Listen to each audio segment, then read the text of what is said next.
Lesson 6, the area and perimeter of compound shapes. What we're going to be doing today is going to be combining some of the things that you have already learned to figure out the area and perimeter of some funny looking shapes. Okay, so we're going to be working with shapes that are not rectangles, they're not squares, they're not triangles, they're not circles. They're actually made up of those types of shapes. They're put together. That's why they're called compound, like a compound word, two words put together. Here we're going to be looking at shapes that are put together to make another shape. So let's start with this one. This is the first question in your workbooks on, I believe I took it from number 1, so you can follow along in your workbook if you would like to. And we have to find both the perimeter and the area of this strange shape. Now, you may be thinking to yourself, oh, perimeter, that's nice and easy. You just add up all the side lengths. And if you just took a quick glance and then you started adding these numbers together, you would come to the wrong answer because you may have forgotten to notice that we actually have a side here that is not measured for us. Okay, we don't know what that side length is. So if you add up all the numbers that are there without that side length, you'd come to the wrong answer. So we need to figure out what that side is. And there's a pretty easy way to do that. And what we have to look at is the top of this shape. Okay, we have a distance of 10 centimeters across there. All right, now we also have a distance of 5 centimeters down here. And then we have our missing distance. The 5 centimeters and the missing distance, if you were to put them together, would equal 10 centimeters. You can imagine the 5 moving right up along here and going across there. Okay, so we know that 5 plus something equals 10 centimeters because those two side lengths are equivalent to the distance of 10 centimeters at the top. So all we have to do is think to ourselves, well, what plus 5 is 10 centimeters? Or you could even think 10 minus 5, and you should end up with a missing side length of 5. So now, if you were to add up all of the side lengths together, you would come to the correct perimeter measurement. And if you do that, we've got 10 plus another 10 plus another 10 plus 4, so we've got 34 centimeters around. Okay, and now let's see, actually, maybe I can erase some of these lines so that it's clear. Our perimeter was 34 centimeters. Now for area, we don't have a formula for a weird L shape. We have a formula, however, for rectangles. So what I can do to this weird L shape is I can split it into 2 rectangles to make it much easier to figure out the area.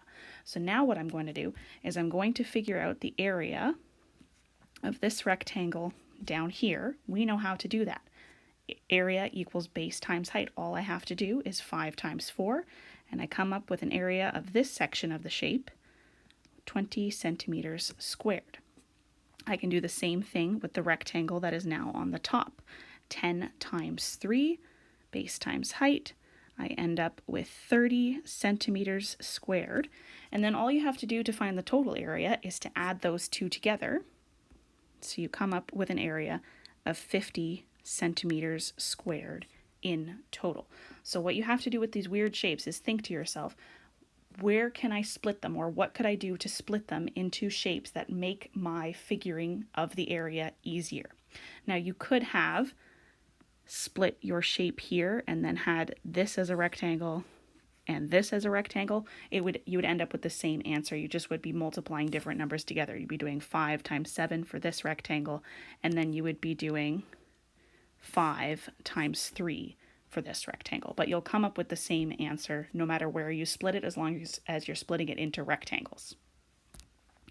Now you'll also come across shapes that look like this. Now instead of rectangles being put together, we have a rectangle, but we also have a triangle if we were to split the shape right there. So to find the area of the rectangle, we do 16 times 12, base times height. We end up with 192 inches squared for that rectangle. That's nice and easy. Now for the triangle, we are given the height This is like a triangle that's flipped over on its side. So the height of the triangle from the base to the top point of the triangle is 8 inches, but we're not given the base measurement for the triangle. However, if you look over at the base of the rectangle over here, it's 12 inches, and that's the same distance as the base of the triangle. It's the same measurement. So we actually do know the base of that triangle. So then we use our formula that we learned a few days ago. Area equals half times the base times the height. And half of the base would be 6. So we just do 6 times 8.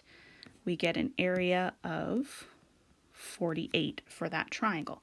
And then to find the total area, all you do is your 192, you add it with your 48, you end up with 240 inches squared as your final area. And for these ones in your booklets, you won't be asked to find the perimeter for these ones, just for the ones on the previous page. So don't worry about finding the perimeter for these ones. Just chop up your shape, find the areas of the different shapes, and then add them together to find the area. One more shape that you'll be looking at today is an arrow type shape, and it's very similar to the shape that we just looked at because it's once again a triangle and a rectangle put together, but I just wanted to give you a little bit of a warning.